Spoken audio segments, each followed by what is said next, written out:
Salut, ça va? J'espère que vous avez passé des bonnes vacances. Vous êtes à plus de 100 abonnés sur ma chaîne sur YouTube, donc ça m'a fait vraiment super plaisir. Donc c'est pourquoi j'ai demandé sur les réseaux sociaux que vous me posez des questions afin de me connaître davantage. Donc vous m'avez posé pas mal de questions sur le sport et le dopage, donc sur moi et YouTube, et aussi sur mes études, comment ça se passe et tout. Première question, alors qu'est-ce que tu fais cette année et qu'est-ce que tu vas faire l'année prochaine? Donc cette année, je suis à la prépa de lycée Descartes, en prépa physique chimie sciences de l'ingénieur. Et l'année prochaine, qu'est-ce que je voudrais faire? Je voudrais poursuivre ma voie de prépa et surtout, je voudrais faire de la physique et de la chimie. Du coup, j'ai pris physique chimie en deuxième année. Pas au chocolat ou chocolatine. Donc, moi, je m'en fous. Donc, tant que le gars en face, il me comprenne et que surtout ça rentre dans mon ventre, je peux même dire tiens, que lui m'aime pas. C'est comment la prépa mort de rire? C'est très dur. C'est dur mentalement et physiquement. Donc mentalement, c'est parce que tu tapes vraiment des sales notes, genre des notes 4, 5, 6, ça enchaîne quoi. Et surtout les deux premiers mois, enfin pour moi en tout cas, surtout les deux premiers mois, j'avais un temps d'adaptation. Bah voilà. Et physiquement c'était dur aussi parce que je ne dormais pas beaucoup, je dormais 5 heures, 6 heures par jour. Donc j'étais vraiment claqué en cours et chez moi. Donc je rentrais un peu dans un cercle vicieux. J'étais fatigué, je travaillais mal, du coup j'avais des vieilles notes, comme j'ai des vieilles notes, je travaillais encore plus, du coup je me couche plus tard le soir et voilà, c'est un cercle vicieux. Mais ça va, à la fin de l'année j'ai réussi à m'en sortir, avoir 12 de moyenne, donc c'est correct. Mais en vrai j'aime bien la prépa parce qu'on apprend des choses mais on sait pourquoi on les apprend. Parce que je me rappelle au lycée par exemple, on apprenait des nombres complexes et franchement, je trouvais que ça servait à rien. Mais cette année, par exemple, en physique, on fait que ça, quoi, les nombres complexes dans la physique. Et par exemple, il y a plein d'autres choses. Pourquoi on apprenait les signaux, enfin, les trucs bêtes, mais enfin, moi, pour moi, je trouvais que ça servait à rien. Mais que franchement, cette année, ça sert de ouf et je comprends pourquoi on les apprend. Du coup, encore une vidéo sur l'épénisterie. Alors, qu'est-ce que c'est l'épénisterie? Je suis vraiment chaud de faire une vidéo avec les gens qui font de l'épénisterie. Alors c'est quelqu'un qui fabrique des meubles de luxe. Donc c'est différent de ce qu'on fait. Et, ça me fait découvrir un autre monde, donc pourquoi pas. Ça ne fait que de m'apporter des trucs en plus. Mais si j'arrive à trouver quelqu'un. Alors quelle est la personne que t'aimes le plus, enfin quel est ton idole?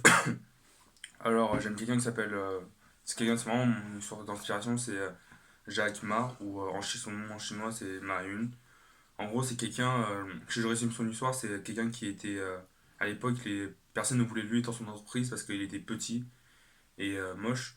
Du coup, il s'est dit un jour qu'il va créer son entreprise tout seul et aujourd'hui, il est milliardaire chinois. Et en gros, voilà, lui, c'est la réincarnation du mot persévérance plus échec égale succès, quoi.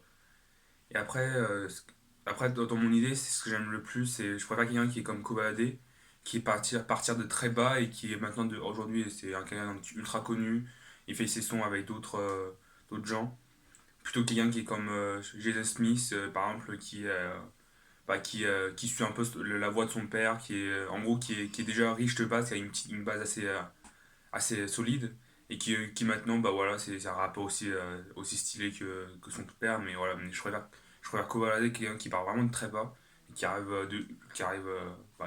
assez haut, plutôt que quelqu'un qui part de milieu et qui arrive super haut. Quel sport as-tu déjà pratiqué? J'avais déjà fait du tennis de table, du tennis, du handball, de l'escalade, pardon. Je faisais aussi pas mal de renforcement musculaire comme le street workout, courir, faire du cardio. Je faisais aussi de la natation et du cyclisme. Du vélo de route surtout.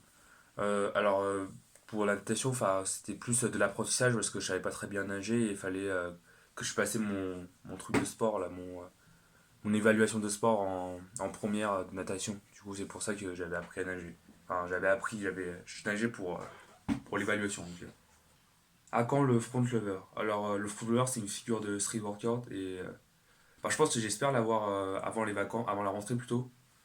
Et franchement, c'est dur parce que c'est. Vous allez voir. Ouais, enfin, je vais vous montrer. Et en vrai, comme mes jambes elles pèsent plus lourd que le haut de mon corps, du coup c'est assez dur, mais franchement j'espère l'avoir avant la rentrée. Alors, qu'est-ce que tu penses du dopage dans la musculation? Alors, je n'ai aucun avis, mais par contre, ce que j'aime, parce que j'aime pas trop, c'est il y a beaucoup de gens qui commencent la musculation et qui essaient de prendre du dopage pour faire grossir leurs muscles le plus rapidement possible. Donc, on ne forge pas nos muscles du jour au lendemain, tout comme on ne grossit pas du jour au lendemain. Donc, c'est avec le temps et franchement, je déconseille beaucoup. Surtout quand tu prends du dopage, faut connaître, déjà, faut que tu connaisses ton corps un minimum, faut que tu connaisses un petit peu ce que tu prends. Donc, il faut vraiment se renseigner beaucoup. Et bon, certes, ça va. Après, ce que j'aime pas trop aussi, c'est que par exemple, il y a beaucoup de personnes sur les réseaux sociaux, ils vont se montrer leur corps avec des gros muscles et tout, mais ils sont pas du tout naturels et ils vont dire qu'ils sont naturels. Et ça, je trouve ça dommage parce que naturellement, on peut pas atteindre un physique pareil. Et les gens qui commencent la muscu, qui connaissent rien, ils veulent se ressembler, du coup, ils vont essayer de prendre des trucs dopants et franchement c'est dommage quoi. Il n'y a pas de honnêteté, on va dire, il n'y a pas de vérité derrière leurs images et je trouve là, c'est dommage. Mais sinon à part ça, pour moi les gens qui assument qu'ils prennent du dopage, des produits dopants, je ne suis pas contre s'ils connaissent leurs produits et surtout les conséquences sur la santé. Est-ce que tu vas t'inscrire à la salle un jour? Alors oui, pourquoi pas, mais pour l'instant donc je suis bien dehors, du coup avec le soleil et tout, surtout en été, donc moi je préfère dehors.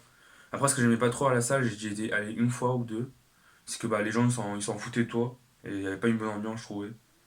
Et alors que quand t'es dehors, tu sais, tu dis bonjour, même les gens que tu connais pas, hein, genre tu vas parler avec eux et découvrir ce qu'ils font, et voilà quoi, franchement, pour moi à l'extérieur, ça crée des liens quoi, entre les gens, alors que à la salle, chacun pour sa gueule un petit peu, c'est ça, et j'aimais pas trop l'ambiance.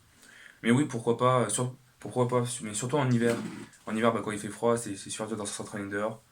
Est-ce que tu prends des protéines? Est-ce que tu envisagerais de les prendre? Non, je ne prends pas de protéines et non, je ne pense pas que je prendrai des protéines. Moi, je sais pas. Alors pourquoi je ne prends pas de protéines? Parce que je ne fais pas assez de sport. Donc, du coup, les protéines, en gros, c'est juste de la viande, mais sauf avec de la poudre. Du coup, pour moi, ça ne sert. Enfin, ça sert pour les gens qui font beaucoup de sport, mais moi, pour l'instant, je suis en prépa, je suis devant mon bureau, donc comme je fais pas de sport, assez de sport, ça ne sert à rien. Et je voudrais prendre du produit dopant. Alors non, parce que c'est pas bien pour la santé tout simplement, et je pense que j'en ai pas besoin. Moi, je fais du sport pour être en bonne santé, pas pour être en mauvaise santé. Du coup, voilà. Est-ce que tu as eu un déclic pour commencer YouTube? Si oui, lequel? Alors, j'ai eu deux déclics. Le premier déclic, ça m'a permis de faire les deux premières vidéos sur la motivation. Et après, le deuxième déclic, c'est plutôt sur les reportages, des études qu'on pourrait faire après le bac. Et aussi sur les 10 kilos, ça c'était vraiment pour le fun. Mais bon, c'était pas très fun parce que je me fait mal au dos. Alors, le premier déclic, c'est quand j'avais perdu du poids et ce que je voulais faire, c'était vraiment motiver les gens à faire du sport. Quand je voyais des vidéos sur YouTube de motivation, perso, ça me motivait de ouf. Et moi, ce que j'aimerais bien faire, c'est de motiver les gens autant que ces vidéos. Du coup, j'ai montré un petit peu ma transformation, comment je faisais. Du coup, le deuxième déclic, ça venait d'une chaîne de TV78. Alors, il faut savoir que je m'étais fait interviewer par TV78, oui, par TV78 cette année pour les 10 ans de la prépa de lycée Descartes. Et en gros, ils m'avaient interviewé un peu pendant 10 minutes ou 5-10 minutes. Et bon, dans la vidéo, ils n'avaient mis que 10 secondes, je pense, pas plus. Et clairement, franchement, ça m'avait pas trop plu parce que ce qui mettait, c'était vraiment tout ce que je voulais pas qu'ils mettent. Enfin, c'était pas la vérité pour moi de la prépa. Et du coup, c'est pourquoi j'ai décidé de commencer à faire des vidéos sur le reportage, c'est pas sur le reportage des études, un peu montrer vraiment la vérité et pas juste le petit côté, voilà, juste une partie de la vérité, quoi. Pourquoi tu t'es lancé dans YouTube? Alors, il y a deux, trois raisons majeures. Donc, la première, c'est que je voulais m'améliorer vocalement. Au départ, j'étais quelqu'un assez timide. Et du coup, le fait de faire des vidéos YouTube, ça pourrait permettre de m'exprimer bien oralement. Alors la deuxième raison, c'est surtout que comme je suis en prépa, du coup, on est souvent devant un bureau où genre on ne parle à personne, on ne communique à personne. Et bah le fait de faire des vidéos YouTube, je pense que ça pourrait peut-être permettre d'être un petit peu plus sociable, enfin devenir plus sociable, je sais pas. Et la troisième raison, bah, c'est juste tout simplement, bah, c'est une passion quoi. J'aime bien tourner des vidéos, j'aime bien bah, de faire des interviews entre guillemets. Et c'est un truc qui me plaît, et du coup, ouais, voilà. Des objectifs sur YouTube où ça restera un passe-temps.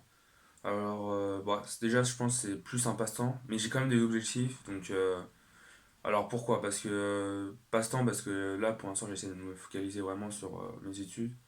Et surtout, en deuxième année, ça va devenir plus compliqué. Et je pense que j'aurai moins le temps de faire des vidéos. Surtout que les tourner, ça prend vraiment beaucoup de temps.